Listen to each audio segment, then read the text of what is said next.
McPhee in the building. How are you, sir? Pretty good. How are you doing? I'm doing well. I appreciate you coming in this early. It's an honor to be back. Oh, yeah. How long? Yeah. When was the last time? Well, we did it in season there, so That was right before the season. Yeah, I think it was like right. almost 2 weeks before. yeah, And that was fun getting your energy, how pumped you were. I remember yeah, that. yeah. So yeah, it's great to be back. How's the summer been? Busy, Yeah. busy, but that's what you want, right? You want to keep busy. So yeah, I got a few more weeks till I head to camp. So I actually finished working this week, and yeah, next few weeks just kind of get ready for camp. Also, just kind of enjoy the summer a little bit, and then yeah, we're almost back at it. Nice. Where are you working at? I was working with the Mooseheads. Okay. Oh, yes. Yeah. So working there is making some phone calls, talking to all the season ticket holders. So that was a lot of fun. And then I was working at a training facility over in Cole Harbour there. So yeah, training the kids and talking to season ticket holders. It's been a lot of fun. What a crazy transition to go from player to working in the front office. Like what a crazy transition. Where did this come from? Like as you were a player, were you talking to some of the staff and be like, is there anything available in the summer? Like how did that work? Yeah, for sure. I was kind of talking. The assistant GM was just like, hey, like we'd love to keep you around, and we were kind of talking more about in season for like this upcoming year. I wanted to help out really bad, but then hard to pass on a UNB offer. So when that came around, I was like, I probably can't do in season, but anything I can do in the summer. And I love the business world, and it was great to see kind of the two sides of what we see at the rink every day, and then the financial side of everything, and yeah, how they run the business and stuff like that. It was pretty sweet. Isn't your father like a successful businessman? Like, Yeah. So Dad's you learned a lot from him? Yeah, I learned a ton from him. He's in the insurance world, and he was in real estate, and he actually just bought a water business. No way. Yeah, Like drinking water? Filters, so water filters. He random businesses like that, he says they do well. No so way. yeah, it'll be exciting. Yeah, he has a new little toy, he says. So You always got to keep, when you have a mind where you got to keep moving, you always have to find a new challenge. he's one of those for sure, and he never stops. Says he's busy, and then yeah, why not add another business on top of it, right? That's cool. Ever since what's that movie there? What's the movie there where they short the housing market?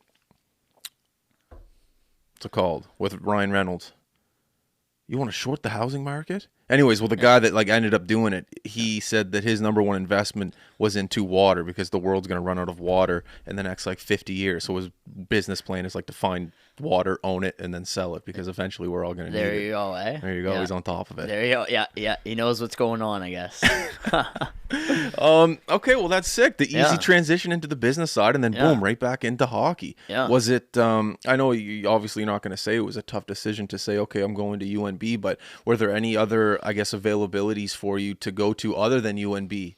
Yeah. Other than that, It was absolutely a tough decision. I actually told UNB. I texted coach, and I was like, thanks for the opportunity, but I had this opportunity with the Mooseheads, and I wanted to pursue that, and because that doesn't come up every day. And then talking to some people that I really like, some mentors, and they said like, I think you should go where your best hockey opportunity is, because school's always going to be there. The business world will always be there, but hockey won't be. So go to where you can have the best development, go to a great program, and try and have success and continue playing the game you love, because the business world will always be there. And that's what we're going to do. Because if you asked me last year, I'd be kind of in a rush, I would say. I kind of want to get stuff going, kind of just get in and out of school so I can start business, kind of get into the real world. And the people that I really, really like, some mentors, they're just like, it's always going to be there. Once you're in, you're kind of in it for life, and you have a hockey opportunity, pursue that and keep working hard at that and see what happens. Not saying it's going to work out or whatever, but at least know that you went fully into it. And then you look at the options, and UNB was a no-brainer when you decided that I want to pursue hockey. Yeah, 100%. Well, it's interesting, though, how people say when you go into hockey, it's like, oh, I'm putting my business or my career on hold. But the way I always looked at that debate was when I left hockey and I started this company, I used every single person I've ever played hockey with as a opportunity to get ahead in business with the podcast. Like, I remember I would DM like Zach Fucali. I played like maybe, I don't even know if I played a game with him, but he was a year after me with the Mooseheads. And every single player, like Stephen McCauley, obviously like McKinnon, and just DM'd the hell out of everybody. Like, hey, come on the pod, come on the pod, come on the pod. So the amount of like network connections that you're going to have from playing at UNB, being with the Mooseheads, playing hockey for this longevity that you've had, it's going to pay off in dividends at the end of it, because you're going to have a network like no one else in Atlantic Canada. Exactly. Yeah, no, that's the thing, right? And the people that you meet in the hockey world, it's crazy, right? And just meeting the guys at UNB, I'm super pumped. Great group of guys. So yeah, I can't wait. How much fun was that tour? Getting to see that hallway, the titles, the dressing room, that hallway, like right before you go out into the room. Yeah. What a treat. As soon as you get in that hallway, you're in awe. Yeah, unbelievable. So yeah, you just you see that, and then it's just, yeah, you can't pass on that, right? The history there, and just they push each other every day. You could just tell already. I get there's guys already at the gym. It's just kind of that culture that I want to be a part of. So I just can't wait to get started with that. Have you had any conversations with Mr. McDougall? Yeah, well, with my brother getting drafted to Moncton, we had a great conversation there. It's obviously last year we were competing against each other, and then with Mark getting drafted to the Wildcats, we got to meet him a bit, and amazing person. It's actually funny. My dad, training camp started for the Wildcats yesterday. Oh, did it? Yeah. So the 14th. Wow. Yeah. So my brother he started there, and they had a parents meeting, and my dad's like, I gotta go for a run. Like, McDougall fired up my dad so much. He's like, I gotta go for a run after this. So it just goes to show, like, what a amazing, like, kind of motivator he is, right? He goes from pissing you off because you're playing against him, and now you're like, oh man, I love this guy's demeanor. He's just a great guy. Oh, unbelievable. And I couldn't even say that he'd piss me off. Like, I just playing against him was still like really cool. And it's funny, I said, I told him we were in a preseason game, and I'm always yapping, right? And I skate by the bench, and obviously they had the perfect season the year before, and this was his like first game behind the bench preseason, and I'm like, the streak ends tonight, McDougall. It ends tonight. We, in fact, lost 7-1. so the streak continued for McDougall there, and I was not a part of finishing that. But, it's unbelievable. What a great motivator, great coach. Only heard incredible things about it. And same with the new coach, Rob Henniger there. He's been assistant coach with McDougall for a few years, or quite a few years now. I think he said maybe 10. And he just wants to kind of continue what McDougall has built, because it works. For sure. Definitely. Yeah. What, actually, I don't even know. Have you given your brother some advice going into his junior career? I'd assume with him being able to watch your whole junior career, he's just been a sponge and he's studied you. But what are some tidbits that you've given him over the past couple of years as he enters his first year junior? Yeah, it's first off, enjoy it. I think that's the biggest piece of it. Enjoy everything. Enjoy the grind of training camp. Enjoy the championships when they come. You got to enjoy every piece of it, because that's what keeps you going. You got to enjoy the journey. And really, when you enjoy the journey and you want to show up to the rink every day and work hard, that's when you'll see the progress. So it's just been big on just kind of enjoying every piece of it. When we work out together, it's trying to find ways to enjoy.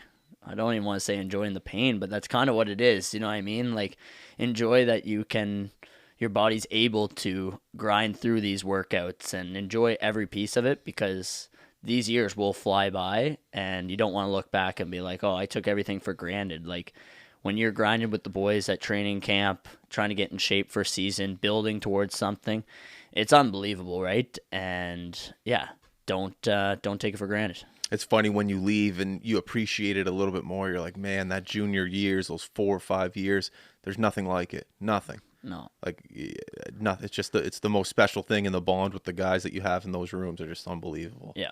It's crazy. Yeah, like just going out to eat with the guys. Like, those are some of my favorite memories. Just like, yeah, you have practice in the morning, skills practice. You know you're gonna get bagged second half of the day, but you're like, let's go grab a bite to eat before this starts, because you just love being around the guys, and especially this year we had an amazing group of guys, and it was it's just incredible. You want to be with them, you want to work for them, and that's the kind of culture we tried to build with the Mooseheads, is just enjoying being at the rink, like I was just saying, right? And when you have that, and you have guys working not even just for themselves but for each other, that's when you get some real hard practices and that shape up to the games. If you could transfer that same energy over into the professional world too, you have some magic. We try to do it here. Yeah. If you can transfer coming over, you want to work, you want to be here. It works. Oh, you just got to find the right people. That's it, right? Yeah, the work ethic is where it all starts, I think, and when you can just kind of enjoy it, but get to work, and that's whenever I've had success.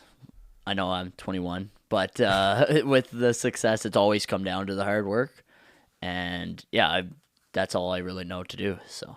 Speaking of hard work, moving on to UNB, it's a whole different level of hockey. Some big boys there that are fast, head up, know how to put the puck into the net. What are some things that you've been working on personally in order to be ready for that level? Eating a lot of food. That's a great answer. Eating. It's well, I guess I have 2 jobs, so that'll be my 3rd job, is eating. I wake up, I cook all my meals in the morning, and my lunch and supper are the exact same thing, because I don't want to cook more meals. So I I crush everything out in the morning and just eat a ton of food. Put on probably a good 10 pounds or so. Muscle?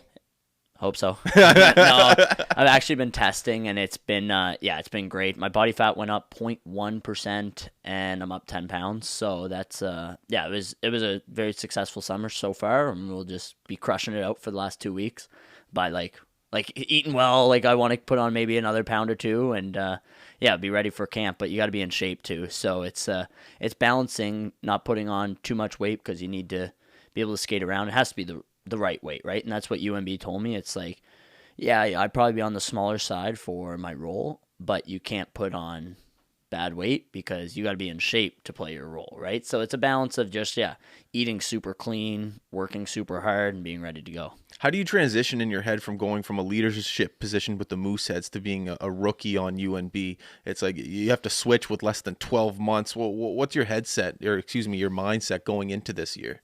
Yeah, obviously it's a little different. I still think I can lead in different regards than I was with the Mooseheads, but it's going to be a little bit of an adjustment. But I think it's really just going to the rink every day, working super hard, and kind of, earning the respect of my teammates right away from that, and going from there. And hopefully I can challenge guys as well. I think that's a way that I can lead at any level, is getting to the rink, being the first guy there, last one to leave. That's just a way that I like to lead, and that won't change. Do you have any plans for like the school side of UNB, like what you're going to study up there? Business, baby. Yeah. That's business. Yeah. So that's a no-brainer for me. I cannot be taking no science courses. No? No, that'd be ugly. That would be real. You got to ugly. give it a shot. Like oceans, nothing. No. Yeah, there's fish in the ocean. People sell fish. That's a business. Yeah, that's true. Not my business. Not my business. Yeah. I'm glad there's people that love science, because I'm not one of them. And you need those people in the world, the doctors and all that. Nope. No, not for me. I'm business. Fair enough. I like it. I always say that if you're business, you're just a people person. That's what I relate to it. Business is just people. If you're good at business, you're good at people. That's it, right? Yeah, you're talking to people, and it's just, and that's what it's all about. That's what I want to be a part of, and I just love kind of, as you would know, building towards something, right? I feel like business, you're really always you just kind of keep growing, and I think that's really close to the hockey world of you're just trying to keep growing towards a goal, right? And then when you accomplish your goal, a new one right around the corner, right? So that's kind of what I want to be a part of. That's wicked. Yeah. What were you doing up in Oakville at the U17 Hockey Canada? Yeah, so my brother was in it, and that was something that I just wasn't going to miss. So it was it was pretty special for him to get invited to that and play against the best of the best in Canada, which is it was unbelievable experience for both of us. I was sitting there, no car, rollerblading around the city. But yeah, it was a lot of fun just seeing that competition and everything like that. What is that whole camp about? So obviously the guys are trying to make the team, but other than that, like what are the goals of the guys that are trying to go there? Is it a scouting combine? Is it anything else? Yeah, it's more, yeah, you're trying to make those teams. I believe there was 4 teams there. They cut it down to 2 teams. Yeah. And yeah, that's just kind of was the goal there. Obviously, there was a lot of scouts. I was surprised by how many NCAA scouts there were there. Yeah, NHL scouts, NCAA, obviously major junior scouts there, but most of them are already drafted, right? So they probably just would have been watching their own players. But yeah, it was just really cool for my brother to see the really good competition, like we alluded to earlier there. You think you're good in Atlantic Canada, and then sometimes it's like, oh, there's a lot of good players out here, right? So it's good just, and that's when you really get to see what you need to work on. Sometimes when you're dominating, you can get a little complacent in regards to just like, oh, I'm a great skater. Okay, you're a great skater, maybe around here, but when you make it to that next level, maybe now you're an average skater, and then you need to find ways to make a difference without just flying by guys. And that's just different. It depends on the skill and all that fun stuff. But yeah, I think it's just good eye-opener for everyone, just seeing the competition around the whole country. You had an interesting tweet that sparked a lot of conversation around Nova Scotia, I guess Atlantic Canada in general, about competition and trying to get the competition level higher in here by reducing some of the teams. And a lot of people had an opinion on that, some good, some not. But at the end of the day, it caused a reaction. So I looked at it as a positive. You're getting an opinion out of people. Where did this come from, that tweet? Yeah. Out of frustration, out of just observation simply? Oh, totally observation. I just know, yeah, first off, messed up my numbers. Atlantic Canada is, I forget, I think it's 6% of Canada, and I put it as 15, but that was besides the fact. People were kind of People get the point. Yeah. But I just think good players want to play against good players, and I actually looked back on watching like just players that I've played against in the midget league and where they ended up, and not many made it. Like not many played more than 2 years major junior. A lot have already hung them up, and I just think there's a lot of players that, yeah, I just think good players want to play against good players, and I think there's just a few too many teams around Atlantic Canada. If Quebec has 15 and we have 19, there's a reason we don't win any, like obviously the Moncton Flyers and Cape Breton a few years ago, but it's harder. It's much harder to compete with those teams if they have that many people and less teams than us. And the biggest thing for me is just when I came to Major Junior, you want to be playing against the best. And I feel like a lot of guys coming out of U18 really struggle to make that jump. I know Major Junior is a great league, but a lot of Quebec guys can make that jump right out of it. Not many from Atlantic Canada do. So I was just, yeah. And again, it's a fair point. I think it's, and there's obviously both sides to the story. I think, yeah, it's great to have multiple teams. And really, if I probably shouldn't be the one saying it, because I probably wouldn't have made U18 and I probably would have been done, right? So I just think it's a great way to get the best players playing against the best players and a perfect opportunity to develop the U16 league. I think that's a huge missing piece, especially in New Brunswick. I think Nova Scotia U16. Yeah, we're streaming them we partnered with them this year. Nice. I think they have it a little bit better than New Brunswick. I think there's only 2 teams in New Brunswick, and it was just one, Moncton, for a while. I'd just like to see more players playing in Atlantic Canada and not going away to school. And I think a lot of top players are paying a lot of money to get better development and stuff like that.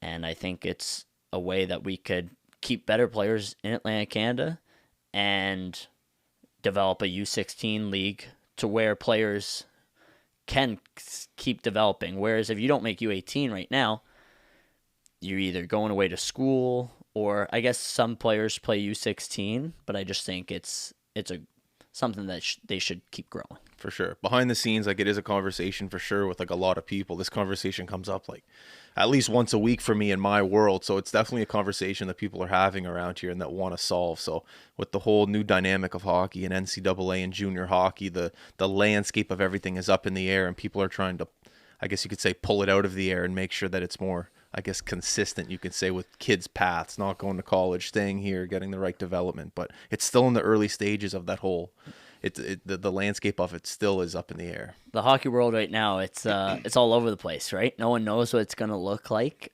and it'll just be interesting to see how it all shapes up. Obviously, I think, everyone can have their own thoughts, but it really depends on what the players are going to end up doing. And obviously, we want to keep as many top players in Canada, but if they can go get their school paid for over in the States, that's and then some. Like right. McKenna, like exactly, get your school paid for and maybe set your family up. Right. So that regard, and then the other good thing is, as you've seen this summer, a lot of MHL guys getting AUS scholarships, which is great, right? That wasn't like that back in the day. Not really, right? Like, obviously your top guys could go, but I think there's a lot of players, which is a positive thing. There's more Canadians getting scholarships, which I think is really why a lot of players play the game. Is, hey, if I can get my school paid for, that's a plus, and I think that's where it's kind of heading. So leagues have to kind of do their best to try and keep players there, right? The CHL is going to hopefully try and do something, or hopefully partner with the NCAA and try and build something where they can really kind of both work together. And I think that may be what we see down the road, but it'll be interesting. It's going to be the whole, not even hockey, like just everything in sports right now is very, what league are we going to? I think of golf, obviously I think of hockey. There's just a lot of things that are up in the air in terms of the business side of sports. And it's just, it's going to be interesting to see where it all goes in the next 10 years. Unfortunately, it's led every now and then by money, sometimes by it's led by exposure. It could be led by development, some great coaches over in the States that people want to go to.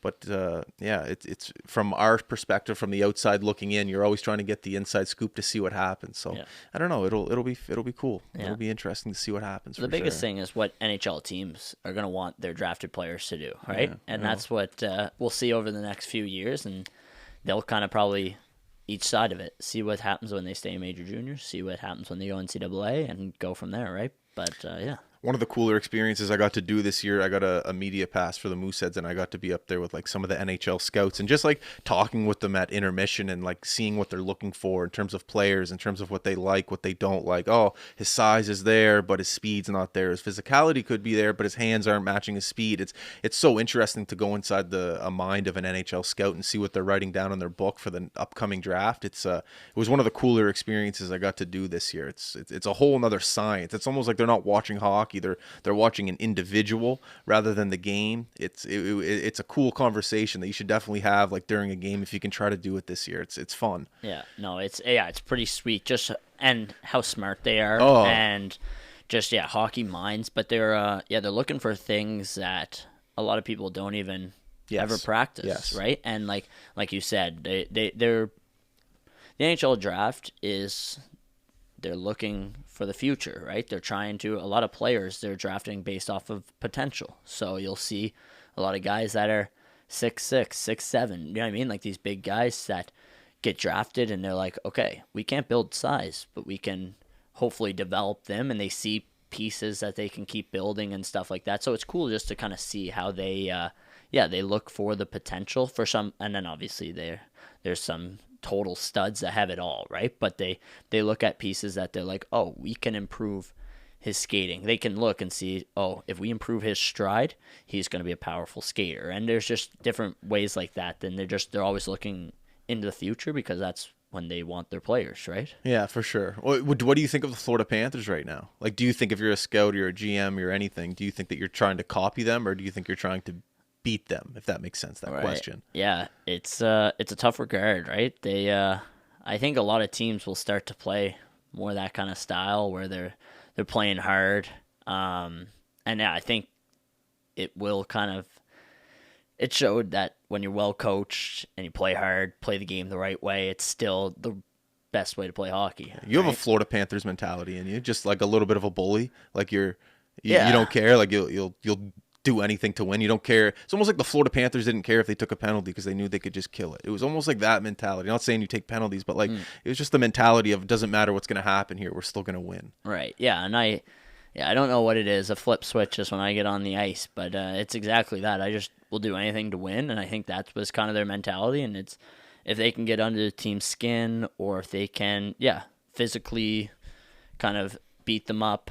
That's how you win games, right? In a lot of regards. And then obviously they had a ton of skill too, so that touches on it. But I think if you have that kind of mentality and then you add skill on top of it, that's when it's that gets scary. For sure. You must have enjoyed the playoffs this year. Who didn't? It was just unbelievable. Yeah, unbelievable playoffs. So much fun. Yeah. It's like you look at GMs now and you're like, oh man, that guy's looking to win regular season games. And then you look at other GMs, you're like, no, that guy's trying to win the cup. Yeah. But then it's so hard. There's only so many good players out there. You can only do so many things. But you look at some teams and you're just like, oh, you look at teams and you go, and you think of Florida and you're like, you're not beating Florida.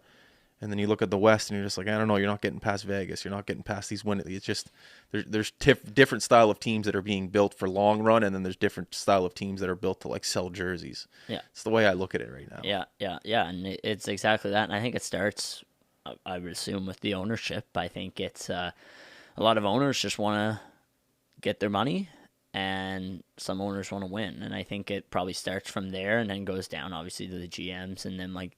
Everyone's trying to make money, right? But for example, our owners, they're all about development and for the fans and stuff like that, right? Like they're not in it for the money. They're in it to build this kind of the Mooseheads. And obviously the Mooseheads have a great brand, but they want to take it to another level. And they want to make sure that players coming here are developed and ready to go. They're going for a championship right now, and I think we both agree that the city deserves another championship here. It's been a little too long, so I think that's kind of their goal, and I think it starts from the ownership and their mentality. It must be cool from behind the scenes getting to see that. Like people from outside looking in get to see, oh great, the Simons are like developing, they're putting money into the rink, they're doing all these things, but seeing it from the inside out must be it's a privilege, is what it would be. Yeah, no, exactly right. Just different things like how they're measuring, like training camp's right around the corner. After this, I'm actually going to help out set up the testing and like just testing speed and power. It and starts all that tomorrow? Stuff. Today? No, it would start tomorrow, right? What's it? Today's the 15th. Yeah, I think it starts tomorrow. Okay, sorry. So I'm going out there because I can't bring a player, like a current player, to be on the ice with a coach. So I'm just going to go out and kind of test the.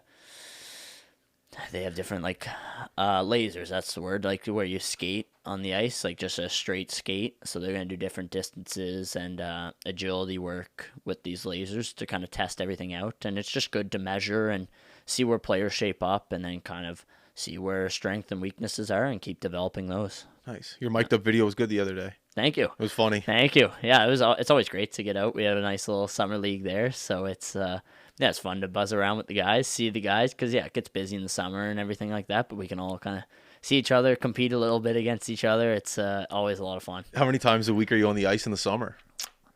2 to 3. Okay, yeah, that's fun. Yeah. I think that's another topic of how much kids are on the ice, but I think 2 to 3 has been great, and like I'd probably lean more towards the 2. Really? Especially with me trying to put on weight and stuff like that, and from trainers I've talked to, like 2 was kind of like the max, and then we kind of get the cardio going on the 4-on-4 league. But it's been 2 to 3 my whole junior career. So what do you value more in the summer? Do you value recovery, or do you value speed and, I guess, muscle? I value everything. Yeah, I want everything to be the best I can. I'll train super hard in the day, but I'll recover even harder. Like that's kind of. How do you recover harder? Go to bed early, hydrate, dialed in on the food. Really? Oh yeah, super dialed in on all those things. And if you do that, you can work hard. I don't want to say every day. You need your rest days, but I feel pretty good most days. So the more like you get a nap in, the more you eat better, the harder you can lift, the harder you can work out, the harder you can... Yeah, I don't even nap. I can't nap. You can't nap? I'm not a napper. Oh. No. Try it. No, go all day. No. Well, I get a good night's Even sleep. if you eat a bunch of food? Yeah, I get a good night's sleep every night, so I don't need naps. So how many hours you getting? 8? Over? At least 8. Yeah, 8 to 9. Yeah. So it's I like to you get your good night's sleep, you eat well, so then you can go out and work super hard in the day, and that's kind of my thought process with all this is just recover as best you can and work as hard as you can. And mind you, some days you don't have perfect recovery, but you still have to get to work because in season, if you don't have a good sleep, you still got to go out and play the game, right, to your best ability. So that's kind of my thought process is like try and do your best you can with recovery. But at the end of the day, sometimes you just got to work when you don't want to, and that's what really shapes players. Even during the season, no pregame nap? No. Really? No. Interesting. Yeah, no, I can't. You're wired different. I don't know. Most guys nap, no? Oh, everyone naps pretty well. I'll go. Yeah, I just can't slow down. Like even if you tried, I try. Your brain just Sometimes races. I try. You try, you just can't. Yeah, no, I just especially on game day. Oh, I'm too excited. Wow. Yeah, like some days around here, maybe in the summer, like sitting by the pool, like I bet you that'd be a better chance of me falling asleep. Yeah, the sun gets you.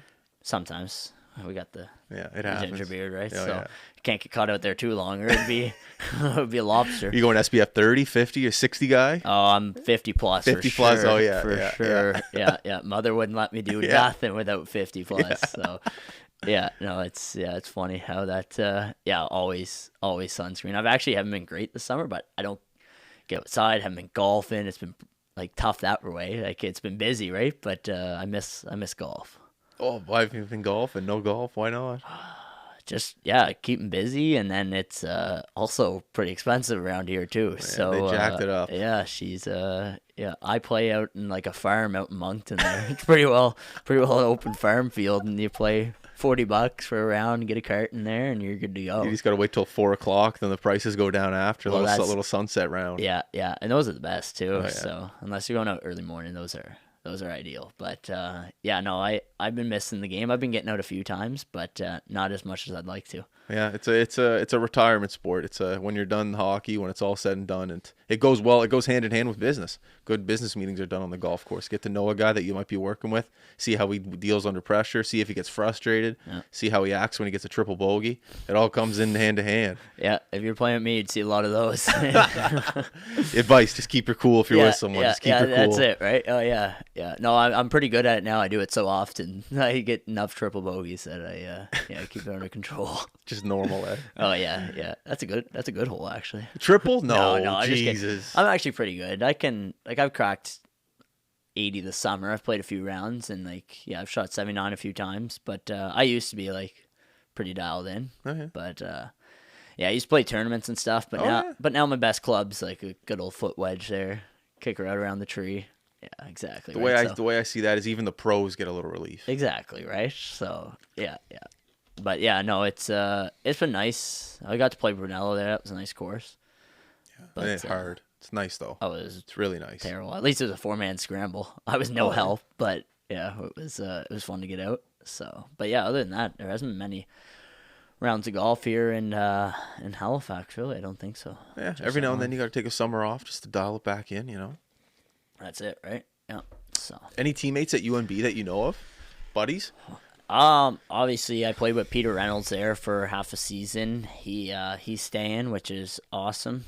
I know a lot of first years there going to the NCAA route, but he loved it so much he wants to stay there. So, we had a teammate there, and then other than that, there's an Eli Barnett. I played against him years ago. He went to school quite young, and then Leighton Crothers around here battled against him for years now. It'll be fun to play on his team. But it's going to be kind of it's a new group, which is cool. You get to meet a lot of new people, right? So, yeah. It's funny when you go into those rooms and you compete against the guy for your whole junior career, then you get to meet him, he's on your team. It's a cool experience. It's a brotherhood. Oh yeah. Yeah, and I think that's where it starts, right? It's like, I probably asked you to fight and chopped you in the legs and slew footed you. But hey, yeah, we're teammates now, so yeah, let's get along, right? 100%. Yeah, and especially with how I play the game, sometimes I feel bad, but everyone's been pretty good so far with like even just guys that get traded and stuff like that. I think they make it very clear that they definitely hated me before, and then yeah, I try and make a pretty good first impression with them, and because I know I'm probably in the hole to start with, so You're the definition of the guy though that's like, oh, I hate playing against them, but I want him on my team. So any dressing room that you walk into, it's like, oh, thank God he's on our team, boys. Now we just got to deal with him at practice. That's it. That's my goal, right? I want to be like intense at practice. I want to push guys in practice, and then obviously in games, I just want to do whatever to win. But then yeah, off the ice, I just try and be as good of a teammate as I can, because it's a huge component of being a team, right? When you have all good teammates, it's just makes the experience so much better and more success on the ice too. 100%. Yeah, you're a lot of fun to watch on the ice. You're definitely like worth the price of admission just to see you kind of stir it up. Yeah, like you just get her going. Like your body language is always go go go, but every time you're changing, you're always looking at the other bench, saying hello, asking how their day was. That's all it is, right? Yeah, just trying to make friends out there, just trying to I'm just networking out there. That's exactly. Hey man, can I get your number after the game? Yeah. What's your LinkedIn? Yeah. That's good stuff. I like that. Yeah. But no, going back to the conversation we were talking about, the younger kids being on the ice like 5 days a week in the summer. What would your, I guess, advice be to those younger kids who like can't necessarily lift weights yet, can't necessarily like, get into that strength training yet? What would the advice be to those younger groups of kids that have time in the summer to get better, to get more athletic, but maybe like stay off the ice so they don't get sick of the sport? Yeah, I think. Obviously, I'm not no science guy, as we alluded to earlier there, but from what I just love kind of learning and stuff like that. I'm listening to podcasts and videos and stuff all the time, and I think it's very clear that playing other sports is super beneficial for the kids. And I was always, golf's a great way to switch it up. I played ball growing up, just different things, and obviously where the game is going, it is almost a full year. Obviously take some time after the season, but it is hard to compete, and I think that's the question right now of can you take the whole summer off and compete with guys that played all summer? I don't know the answer. I don't know if anyone really knows the answer, but what I've always done is just kind of played baseball, did a few camps during the summer, and then now I'm kind of more lower intensity all summer. So like I'm on the ice, like I said, 2 times a week, 3 times sometimes, but training hard, and just trying to get the body right. But 6-7 times with kids and them growing. And another huge component of it that I definitely know of, and it doesn't need science, is the energy going into a season. If you're on the ice every day all summer, you're not going to have that excitement to put the skates back on, right? And that's a huge component. So I think that would be a big thing. And just building different muscles, playing different sports and stuff like that, I think, and just meeting new people, like we said, like being a kid in that regard, right? And not just living at the rink. And I get people love the game and are obsessed with the game. Like I was never that way. My brother is. Is he? Just obsessed with it. Absolutely loves it. That's all he wants to do. And for parents that have kids like that, there's ways around, not like keep getting better every day, but not on the ice, watching film, doing yoga, but you can still get out and play other sports. I know you look at Sid and Nate and them, they're golfing. You know what I mean? Like you can be really good, you can love the game, but still step away a little bit. 100%. That's one. If I'd love to ask that question to them, like when they were younger. Yeah. Like I wonder if Sid was on the ice when he was a kid, like in the summer, because I know he played baseball and other stuff, but like when he was younger, was it hockey even in the summer? Yeah, like 5 days a week. That's it's hard to say, right? And it is tough, and parents don't want to kind of miss out on that opportunity for the kids. I think a lot of the time, hopefully, if it's the right, if they had the right perspective of it, it's like they want to give their kid every opportunity to play at the level that their dreams are. Hopefully that's the perspective and not them trying to live out their dream within their kid, right? And you do see that, unfortunately. Unfortunately is the right word. But I think if the kid wants to keep playing all the time, play ball hockey. Find different ways around it, right? Just shoot your pucks. Don't shoot too much, but just kind of find different ways to balance it. I think it's just being on the ice, and I got my whoop. I test everything out, and ice times are hard. They're hard on the body. You might think you're just going out for a skills practice. I burn 600 to 700 calories in an hour. Like, it's, yeah. And these are kids that are flying around even, you know what I mean? Like, even more, they're burning more. You're trying to build muscle. They're trying to grow. And from the research that I've heard, I don't think it's a great idea. Definitely 6-7 times a week is definitely too much. Like you said. No way. You don't even do that during the regular season. Exactly. That's way too much. Right, exactly. And this is the time. You want to make sure that the body's right and not getting hurt. And yeah, kids are getting injured nowadays, which shouldn't be happening. Like, at that regard, because with hips and stuff like that, like, I think there's just, yeah, it's a balance. And obviously, but you can balance just being obsessed with the game in different ways, right? You can do stuff that makes you a better hockey player all the time. I'm all for that, right? But it doesn't mean you have to be on the ice all the time. 100%. I love seeing Connor Bedard on YouTube in the summer, like playing rollerblade hockey out in Vancouver. It's like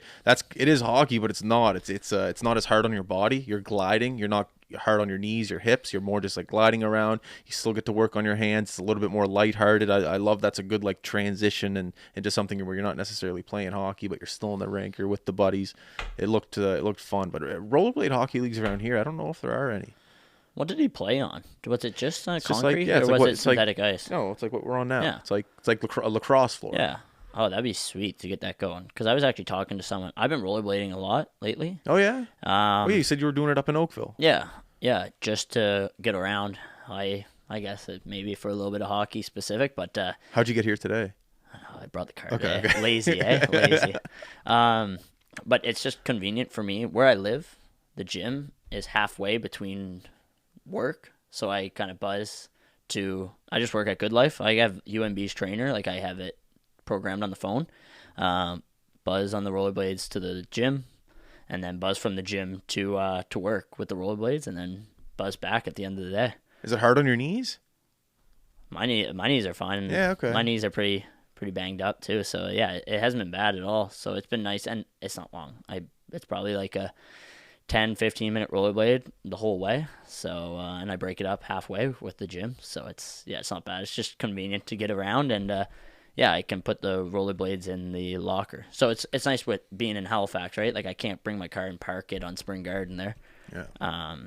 So, and then with the bike, I don't have a bike lock, or I don't want to even find it, but rollerblades, I can bring it right into the gym and put them in the locker and then go from there. Yeah, I did it. I lived in Vancouver when I was a kid. My dad was in the military, and there was a ton of rollerblade leagues, and he put me in one in the summer. And I remember having so much fun in those leagues and actually getting to develop like my hands. For some reason, it's just slower than regular hockey, so you have more time to make decisions. And I always found that it just kind of helped my wrist and my hands and my touch with that orange ball or the orange puck. Sorry, Yeah. I don't know. There was something really beneficial about it that translated really well into like on ice. Let's get one going here. I would love to, honestly. should. I would 100% love to. Yeah, we That'd be should. great. That'd be fun. It's Yeah. fun. Yeah, because it's, like you said, it's a way to get kids off the ice, but working on their skill, having fun. And I think it'd be a great idea, a lot of fun. As long as we can stream it, I'm in. That's it, right? That's it. Yeah, exactly. Yeah. But no, it's good. It's a lot of fun. There's tons of things that you can do. Lacrosse. I love baseball. There's tons of things to be able to stay active. But it goes back to the debate of, I don't know, is that kid who's not on the ice, is he better than the kid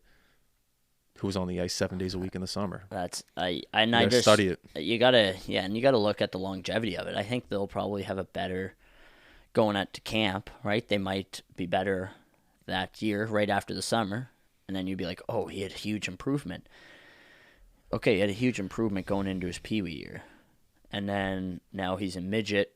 His hips are done. He's not as efficient skater anymore because he's been on the ice so much growing up, and he kind of funnels out because he doesn't have that development. Where if a kid, like I said, we don't really know the answer. It'd be just kind of, it's something that I think would be really cool to kind of know. But I do think that there's probably a balance between the two, which is normally in life when you can kind of find the balance between two is where you'll find the best bang for your buck. Yeah. Were you on the ice all the time as a kid? I know you said your brother was. Yeah. No, Is.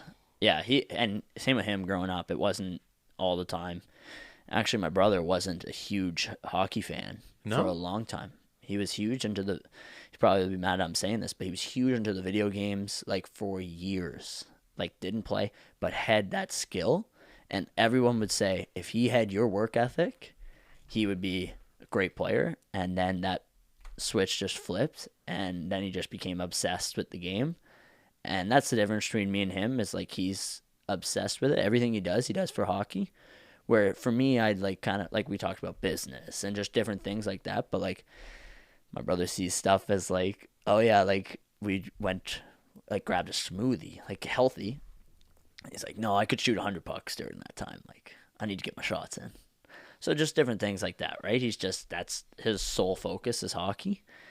And yeah, as long as you can stay, don't burn out or anything like that, but he loves it so much that yeah, that's just what he enjoys to do. And a lot of people are like, that's weird and stuff, but that's the obsession that you see with like, yeah, your top players. Like I'm sure McKinnon and Sid and those guys, right? Like just obsessed with it. I know in the basketball world, you kind of have like the Kobe Bryants and them. Like yeah, it's just that obsession. But that's where my question is like, how can you balance that and still be a kid, still enjoy enjoy it, because if it doesn't work out and then you have nothing, right? But yeah, I don't know. You never know the answers of it, right? So it's just kind of Nate had a cool story when he came on. He had like a little pond in his backyard, and he said that like his mom would have to like scream at him to get him off the ice, and he would just be eating frozen cold pizza on the pond because like he just didn't want to take his skates off.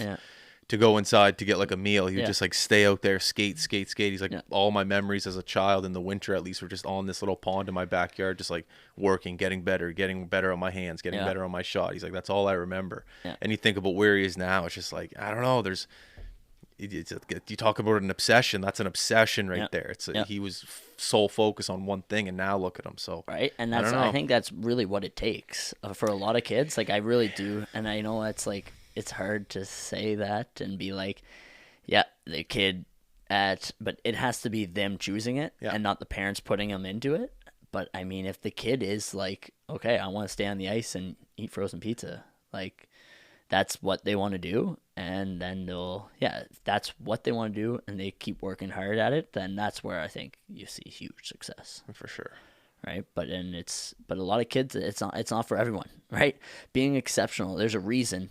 It's you got to be the exception, right? And for a lot of people, that's not what they want to do. That's everyone can kind of see the price they have to pay to be successful, and a lot of people just don't want to pay it. Like a lot of people don't want to be dialed in on their nutrition for the whole summer, right? And work out, never miss a workout, and do all this like that. That's the price you have to pay to make it to that next level for a lot of people, right? But it's if you're trying to, if you want to be exceptional, that's the stuff that you need to kind of do.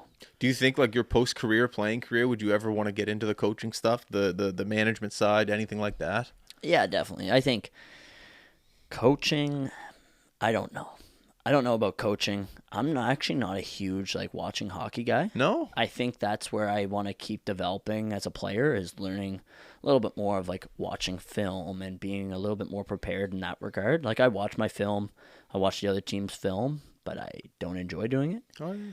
Watching NHL games, I don't watch a full NHL game. Oh, you have like ADD or something? Like you can't focus in on it, or you just like? Yeah, probably. Really? Yeah, to sit there and just watch. I think I want to be more of a student of the game. Okay. And I think that will help me in the long run. But yeah, to be a coach, it's I think from the outside looking in, it looks all glamorous and like this fun thing, and then you really see what it takes to be a top coach, and it's a lot of work. And when you don't love watching film, I don't know if that's going to be exactly what I want to do. So it's we'll kind of see, but I'll definitely give back to the game and coach kids and stuff like that. But like for my profession, I don't think it'll be a coach. That's fair. At least you know that at this young of an age, you can be honest with yourself. Oh yeah, no, I wish, and I want to keep growing in that regard. I think that's a big way that I can keep growing as a player. But I've just never been a huge like watching hockey. Really? Yeah. Even like in the Stanley Cup Finals? Like I'd watch.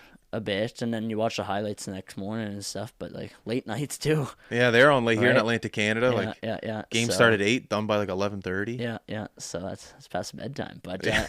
I like to watch the first period, and then you watch the highlights, keep up with things, right? You want to be in the know of going on. But yeah, to sit there and watch a full hockey game, I definitely struggle. Interesting. And I want to improve on it. Like I know that's like something that will help me get to the next level. But yeah. Maybe it has something to do with like you can't watch as a fan, you watch as like a critic. Like maybe you watch and you're like, oh, I did something similar to that game. Like you can't watch and enjoy. You have to watch and like study. And that's what I want know? to do. Like to watch and enjoy, to me, doesn't have the benefit as if I watch and study. But what about like in person? Like what if you went to like a Leafs game and you're 4 rows up? You could sit then and enjoy, couldn't you? No. No? That's so fascinating to me. No. Because it's but work I to would- you. It's your... I would, and like you said, I'd be there and I want to study. I don't like to do things that aren't kind of building me and Yeah. making me. Does that I know. make sense? Yeah, I You know what I gotcha. mean? I So gotcha. like sitting there and just I'd want to study the game, and even just studying the game, like I said, I'm not very good at that, and that takes me like I can do a period. And but I like to like focus on one player, and that's what I want to keep working on is like just focusing on one player and watching how they play the game and really looking at the fine details of it. I want to be a little bit more detail orientated in that regard, and I think that will really help me as a player. That's cool. I've never heard an answer like that. You can't just sit there and like watch a game. You have to be doing something in order to better yourself. Yeah, It's cool. but yeah, so hopefully I can keep working on that, and I think it'll be help me at the end of the day. And then maybe if I fall in love with that, then I do love like the coaching, like McDougall style, like firing the guys up and stuff like that. Love that. Yeah. Like, absolutely love that. Would love to do that, and just being part of the team and stuff like that. There's so many pieces of it that I do love, but yeah, right now it doesn't seem like my biggest profession, business, right? So Yeah.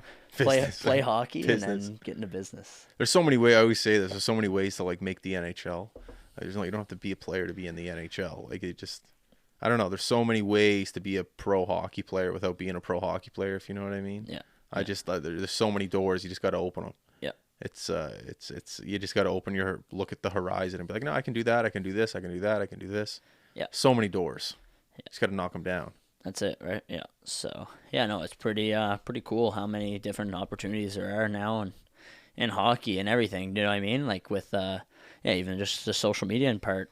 You can there's so many doors, like you said, that can get you there. And I even working with the Mooseheads, like a few of their goals in the office is obviously to keep moving on and make it to the NHL on the business side. You know what I mean? So it's just cool to kind of see that. For sure. From how much time are we at, sir? 51. 51. Wow, Oh, so, crazy. all right, that's not bad. Yeah. What from now? When do you head out to Freddie? 27th. Okay. Yeah. From now until the 27th. What's the game plan? Eat, train, and enjoy a bit. Want to get out golfing a little bit more. I know we'll be playing during training camp, so I got to dial in here. I know when I came on last time, I said I'm not bringing the clubs, or I don't bring the clubs, but I'll be bringing the clubs to Freddie. They got some nice courses there. Oh, do they? Which ones? I'm gonna butcher the name, but I think it's a Kingswood. I think it's Okay. called, and they have a few, and then just the Fredericton Golfing Club and a few others.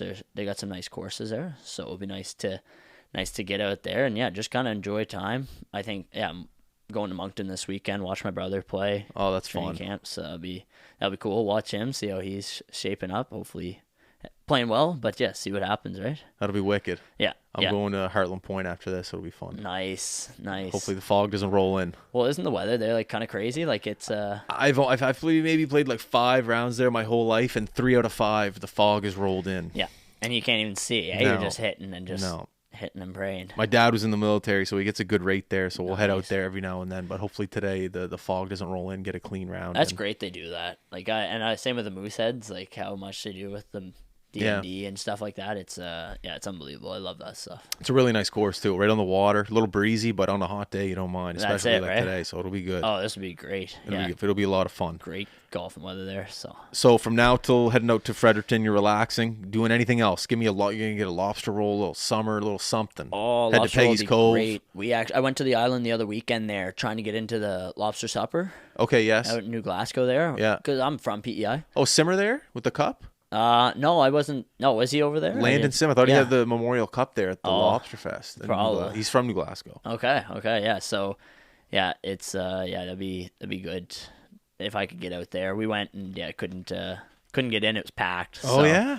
Yeah, we lobster business booming. Don't turn away the ocean, buddy. That's you it. Get in the ocean, Clyde. The business is booming. Hey, the scientists, they can take that. They can take that. Trying to just kind of do that. I made it to Peggy's Cove this summer, so that was it's always cool to check out. You stay off the Black Rocks? Yeah, I did. I did. There was a security guard there when I was there. So I mean, we go there. It's just crazy. People are so close to the water. Oh, it's you can see it. It's like you don't need to take 5 more steps. It's all the same. Step back. Yeah, it's all the same. I went to the Grand Canyon a couple years ago, and it's just like same thing. It's like there's a fence, but then there's a part where there's not a fence. Right. And it's just like the ledge is right there. Yeah. And there's just people running around in Crocs, and I was just so uncomfortable. I was like, I just don't want to be here. Does that give you like excitement, like putting yourself like? No, same with me. Like some people love it, right? Some people love like testing it and and being like daredevil. No, to me, like I get no satisfaction. I just like maybe I'm just soft that way and don't. But like I don't even care for that stuff.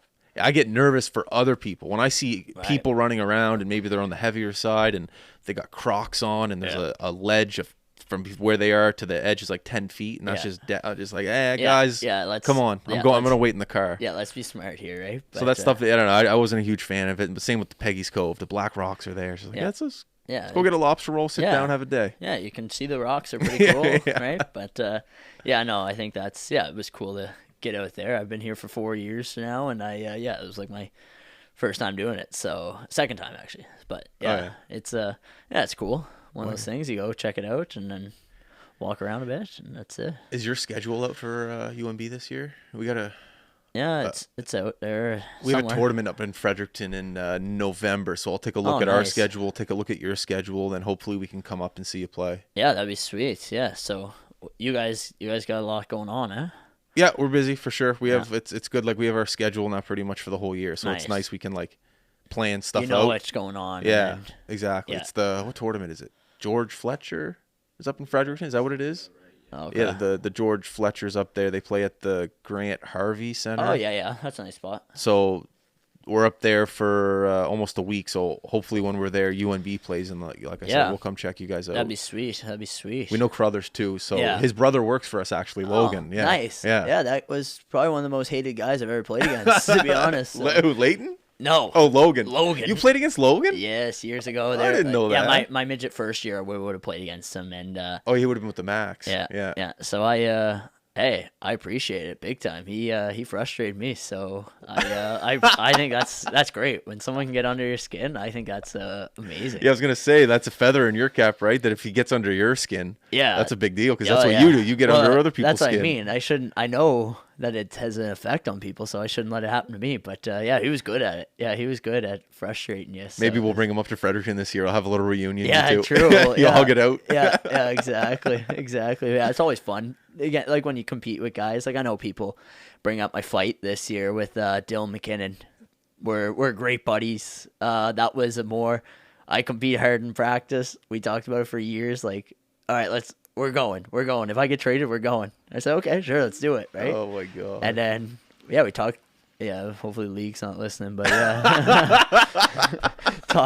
talked about it in warm up there, and we're like, hey, want to do it? And he's like, yeah, but you can't get instigator, right? Yeah. So I'm out of the league now, so I can give you the whole rundown. You can't get an instigator because that's a suspension. So I was like, hey, I'll forecheck you. Give me a whack in the back of the leg. I'll turn around and we'll go. And that's we did it perfection. I love it. And then like fans thought like, oh, like it was so heated and stuff. It's like, well, we are fighting. Like we're not gonna just like. So we it's went. hockey. Oh, it was great. And then I wish people seen like we hugged it out like right behind the benches there because like you can kind of see both sides. So like we went over seeing each other, gave a big hug. Like we're great buddies. So I love that. Oh, it was just a lot of fun. But yeah, it sucks that that's all you can do, one fight, right? And then you get suspended. Brutal. But, yeah, it was nice to, and I wanted to get a fight at Scotiabank. So that was my first fight at Scotiabank. So so it was cool. I don't have many. I think I got like 4 or 5, but it was nice to get one and against your buddy. Yeah, exactly, right? You just kind of battle it out. And now like I think we have way more respect. Like we always respect each other, but like when you kind of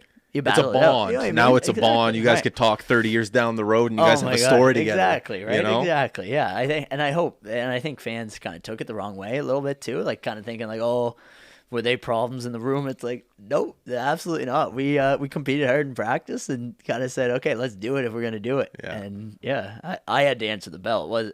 It was more, he was always on He's got board, the right? reach. Oh, He's man, just got the reach. Yeah. Oh, I was just, my visor, if you look at me in the third period, the whole third period was like down here. I took every advantage I could because he's nails. But yeah, it was fun. Yeah, he definitely got the better of me, but hey, threw a few in, so that's all that matters. You got in there. You got in there with the tussle. That's what counts. So it was a lot of fun to do that. And How can you not be romantic about hockey? That's it, right? It's the best. That's it. Yeah, I was just out there making friends, like I tell everyone. All right, brother. I'm going to let you go. I got to let you enjoy the rest of your summer. You don't have much time before you're off to Freddie. Crazy. So That summer flew by. I appreciate you coming on always. It's going to be a fun year. It's going to fly by. Always does. And then we're going to come back next summer. We'll do it again. Let's do it. You're the man. Unreal. I appreciate you. Thank you very much. Thank you. Everyone Thank you. tuning in, thank you very much. Enjoy the rest of your summer. We're halfway through August. September's here before you know it. Get out there, golf, eat, rollerblade, do whatever you can. Let's do it. Right, we're out. Peace. Bye now.